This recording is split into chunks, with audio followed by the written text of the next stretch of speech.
Blog Talk Radio. Oh, it's time to get real. Oh, yeah.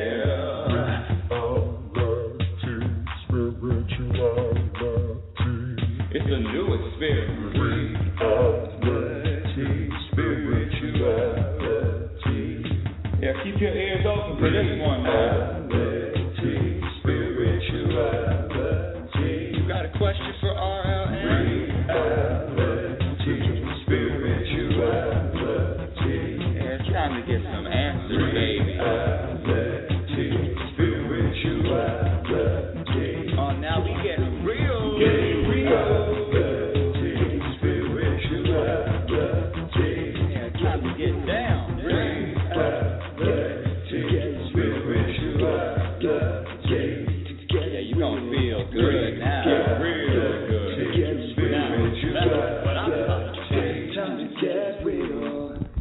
Time to get real. Welcome, everyone. Welcome to Reality Spirituality. I'm your host, Rebecca Lynn Norrington, and today, it's one of those days where I share with you what happened to me less than 2 hours ago.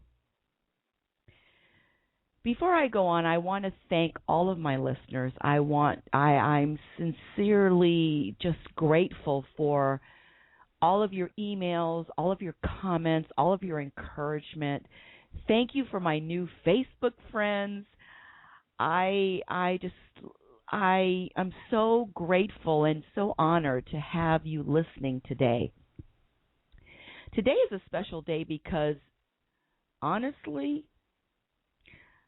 today your host, Rebecca Lynn Norrington, got challenged like she has never been challenged before. And that's what happens in this life. We are challenged with experiences. We are challenged with circumstances. We are challenged with events. And let me speak for myself. When I'm challenged, this is what I want. This is what I long for. This is what I've been waiting for, been searching for, and it's to be able to go through, to experience anything in my life. I don't care whether it's death, sickness, I'm broke. It doesn't matter what it is. To be able to experience this and flow through each experience and still be okay. There was a time in my life where I just have to admit, my whole life was a roller coaster, up, down, up, down, up, down, and the the ups and the downs were because of what happened to me. What happened outside of me? Did I get in a car accident? Am I overdrawn at the bank? Did I break up with my boyfriend? Did I get a divorce from my husband? Oh, am I too fat? Oh, yeah, the list is endless. And I have to admit and share that I actually got tired. I was tired. I was exhausted of the roller coaster ride. I remember asking, what about just being peaceful? Isn't there a way for me just to be at peace with everything that happens in my life? Isn't there a way to experience feeling okay without feeling I'm about to walk off a freaking cliff? Relationship issues, financial issues, circumstantial issues, whatever it is. Do I have to feel happy and then sad and then miserable and then do I have to go through these moods? Do I have to really cry and then laugh? Do I really have to feel everything? isn't there a way just to be at peace with everything? Is there a way, is it possible to be content and peaceful and joyful regardless of what's happening to me? And the answer is yes, there is. There is a way to feel okay with whatever happens. And I know this because I've been experiencing this firsthand.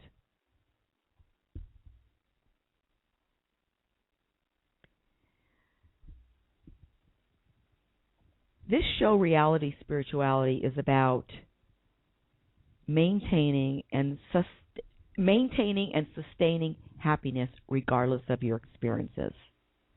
This show, Reality Spirituality, sheds a light on you, me, what happens to us during this period of time we call life, and actually dissolves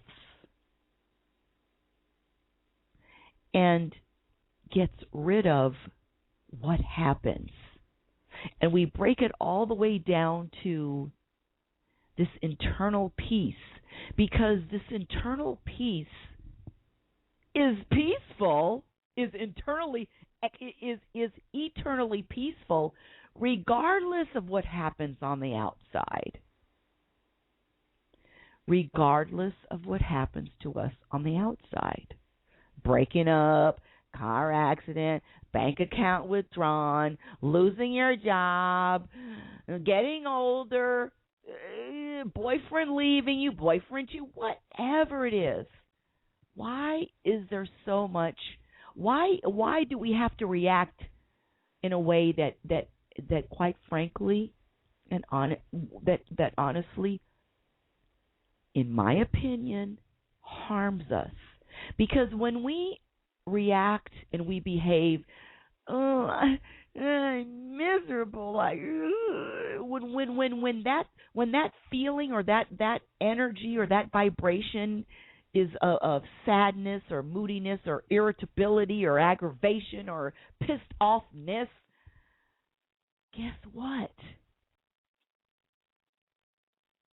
It doesn't serve us. It doesn't help us.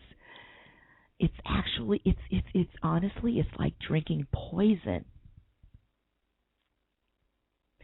When I say drinking poison, I mean that, do you think that there is anything good that comes out of feeling sad?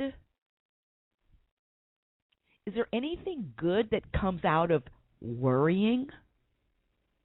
Is there anything good that comes out of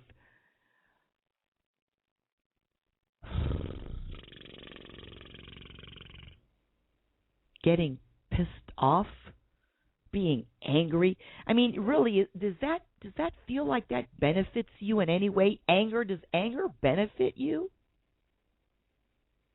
Yeah, well, I'm venting. You can vent, but the venting, there's a different, okay, let me say this. There's a way to vent. There's a way to express yourself. There's a way to let things out without doing any harm to self, without doing any harm to you. And that's what happened to me today.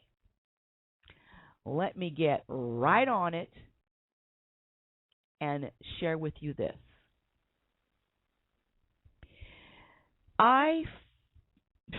Okay, this is really, don't tell anybody. In October, November 2010, I'm one of these people that, oh my goodness, I love a pedicure. And I was getting pedicures every 2 weeks for years and years and years and years. I'm really high maintenance, okay? Okay, I am high maintenance. And in October or November, I don't remember exactly when, 2010, I went to a new salon. And this woman that was giving me the pedicure, she said to me, she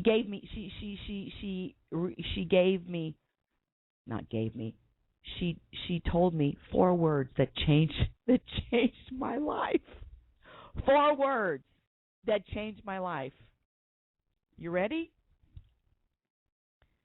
You have toe fungus. What?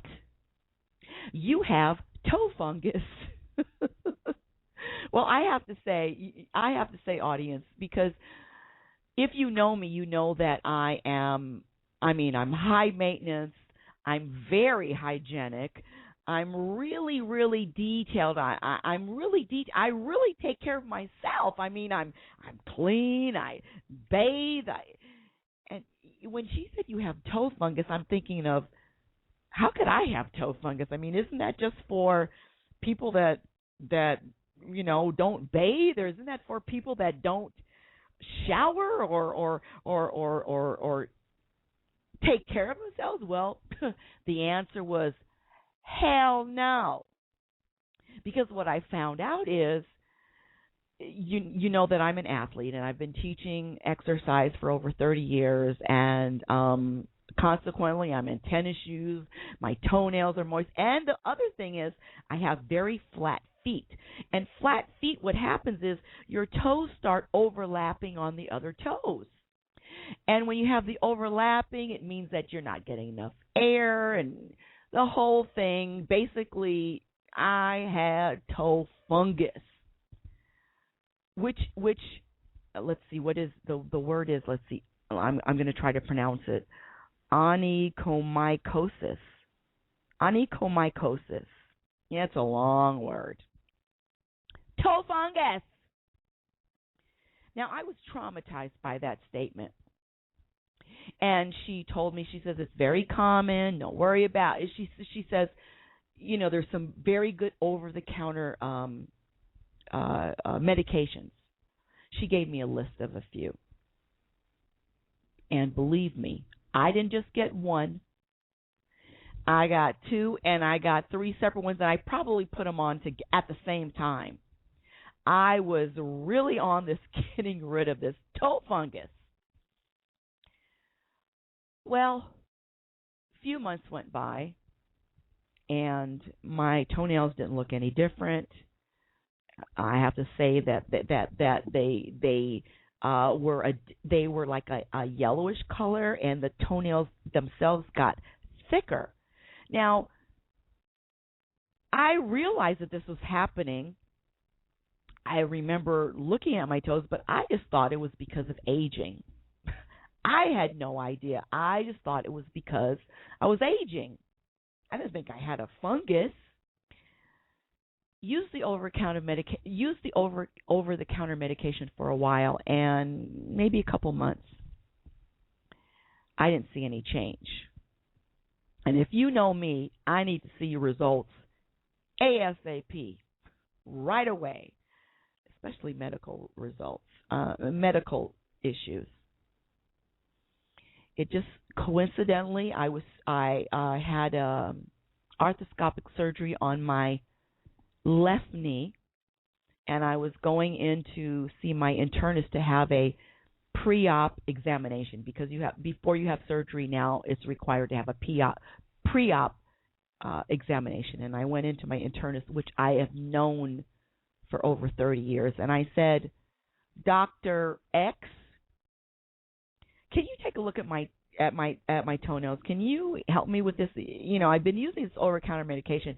Can you prescribe something else, maybe a little bit stronger? One look at my toenails, one look at my feet, and he says, oh no, this is out of my expertise. This is out of my expertise, which really threw me, because now I'm thinking, what do I have, an advanced stage? What's going on? and he referred me to a podiatrist. Now, this podiatrist supposedly was a great doctor, really good doctor. Oh, you'll like him, on and on and on and on and on. Let me get to the story. March 30th, 2011, I went to see the podiatrist, and sure enough, he diagnosed me with onychomycosis, toe fungus. Gave me a prescription for a topical treatment, and also nail, it was a nail polish, but it was specific for toe fungus. So 2 prescriptions.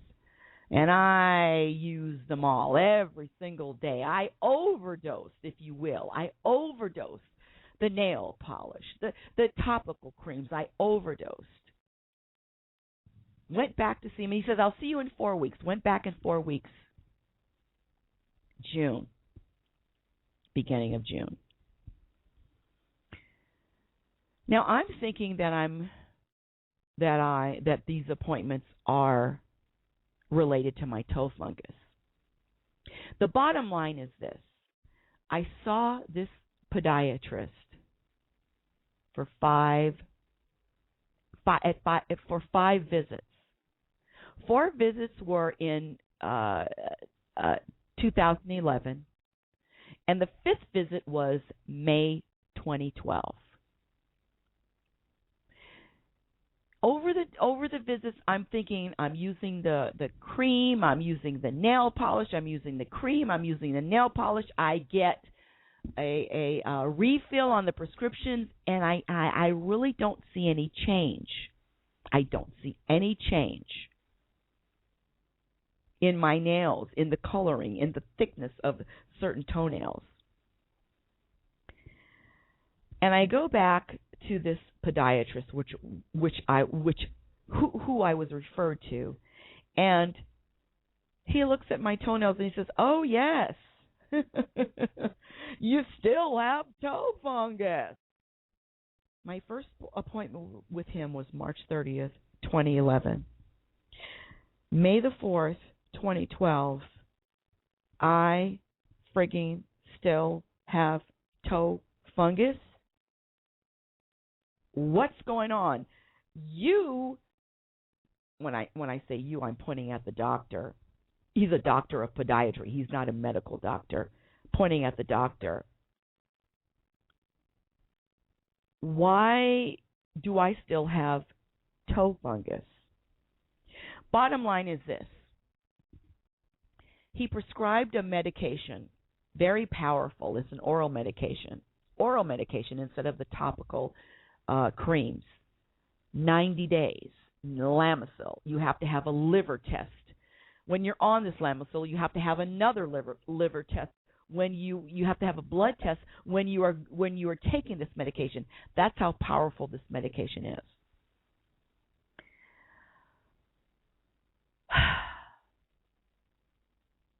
While I was on the Lamisil,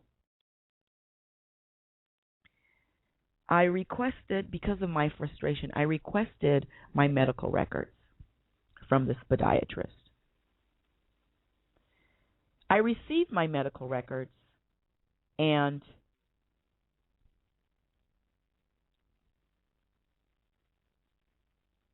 oh my God, I just remembered something I could have said. Every medical record that I reviewed was made up. It was false. It was a false medical record. I complained about this doctor May the 25th, and I did. God darn it! I can't believe I didn't even say this in court. And I received the records June the 7th.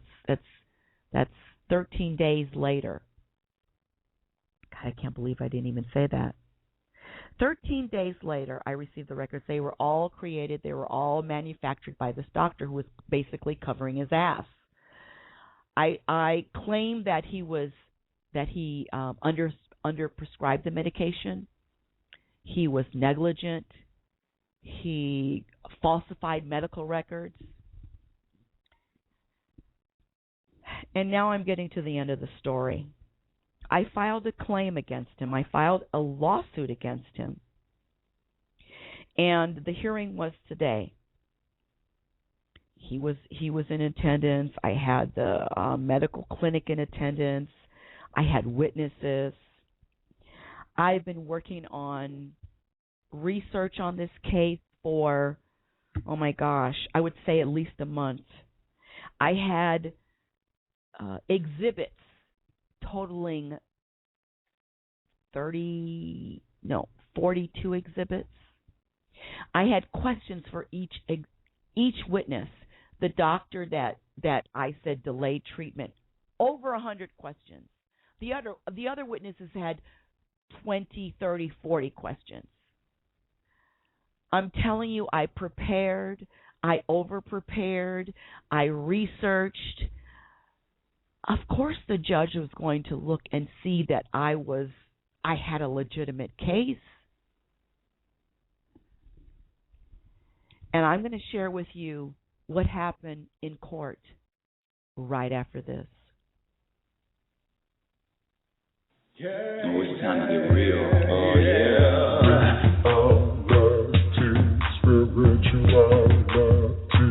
It's a new experience. Reality-spirituality. Yeah, keep your ears open for this one, man. Reality-spirituality. You got a question for RLN? Reality-spirituality. Yeah, it's time to get some answers, baby. Reality-spirituality. Oh, now we get real.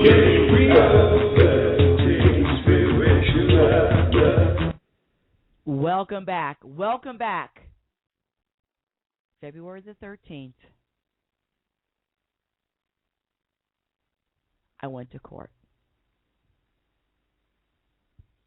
I was representing myself. I presented all of my evidence. I presented the evidence that this doctor created these documents and tried to cover up his ass. He didn't. He basically underprescribed my medication. I had example after example. I had medical records.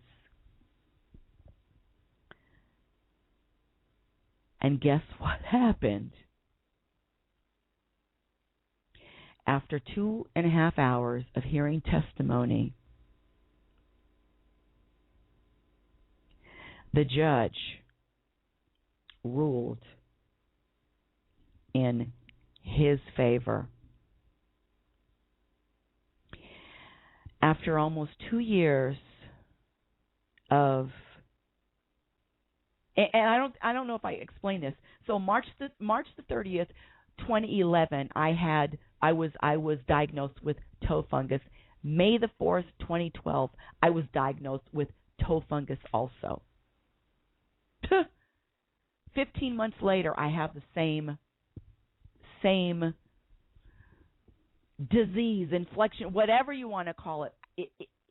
I still had it, and I had it because the podiatrist was not aggressive in his treatment. That was my argument. He wasn't aggressive in his treatment. Bottom line is this. I sat through 2.5 hours of offering my evidence, offering days and days and weeks and weeks and hours and hours and hours of research and testimony, and I, quote unquote, air quotes, lost my case.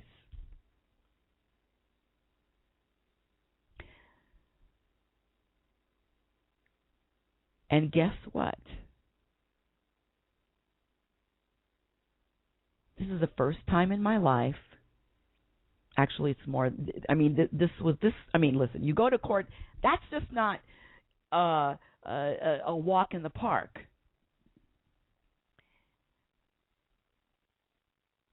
The first time I heard news that if I had heard this news 3 years ago, 2 years ago, 5 years ago, excuse me, Mrs. Norrington, I'm going to have to rule in the defendant's favor.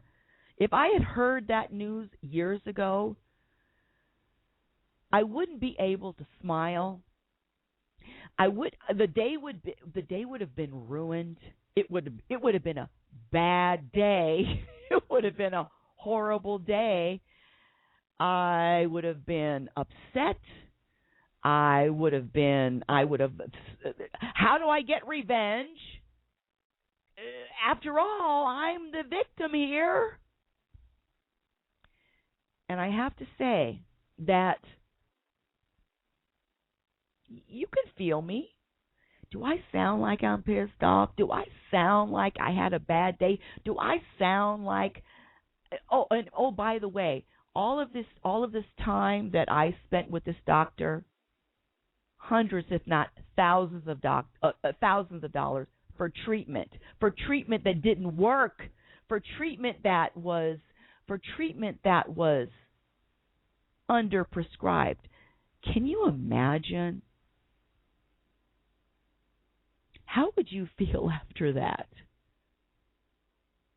I have to say that I looked at the doctor, I looked at all my witnesses, I looked at everyone in the eye, and I gave them a smile. Because this life is not about an outcome. This life is about the journey. This life is about maintaining a vibrational, a frequency of arms out, love, acceptance. You know, humans are the only animals that get pissed off, hold grudges, have bad days, seek revenge. I've done that most of my life. And now I'm choosing to do something different. And regardless of what happened, I feel just as good. I feel as good as if I won a judgment of $2,000, $3,000, $4,000. I do. It's not about the outcome. It's about the journey. It's about maintaining your vibration, when I say vibration, you know, my thing is we are all energy, and everything energy has a vibration, has a frequency. You know when you feel bad, and you know when you feel good. What I'm saying is you can choose those feelings. You can choose to feel bad. You can choose to feel depressed. You choose, not you can, but you choose to feel moody. You choose to feel on edge. You choose to feel resentful because you can choose something else. Now, we're not conditioned to choose something else, but I'm here to tell you that today, on February the 13th, from 2 o'clock in the afternoon to 4:30, I chose to experience every moment with a smile on my face, regardless of what the judge determined. It's not about being right. It's not about being wrong. It's not about being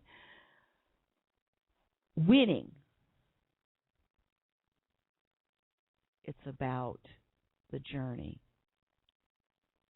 And I want, and have wanted all my life more than anything, is to maintain and sustain my happiness regardless of my circumstances. And today, I did.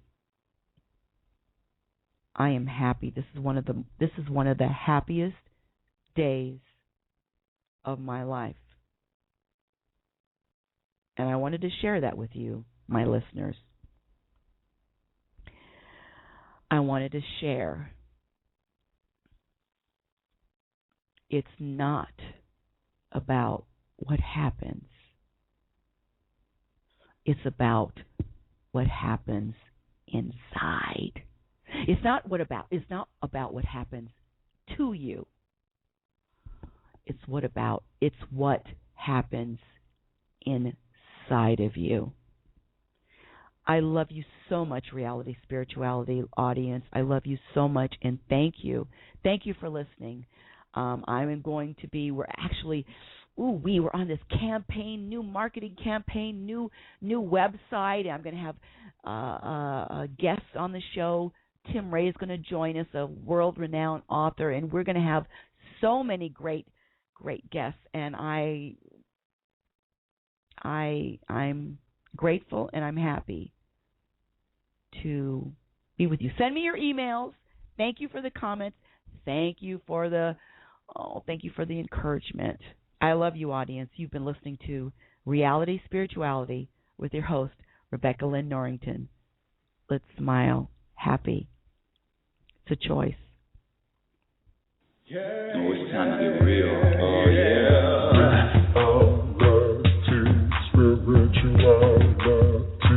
It's a new experience. Reality Spirituality. Yeah, keep your ears open for this one, man. Reality Spirituality. You got a question for RLN? Reality Spirituality. Yeah, it's time to get some answers, baby. Reality Spirituality. Oh, now we get real. Get real. Reality Spirituality. Yeah, it's time to get down.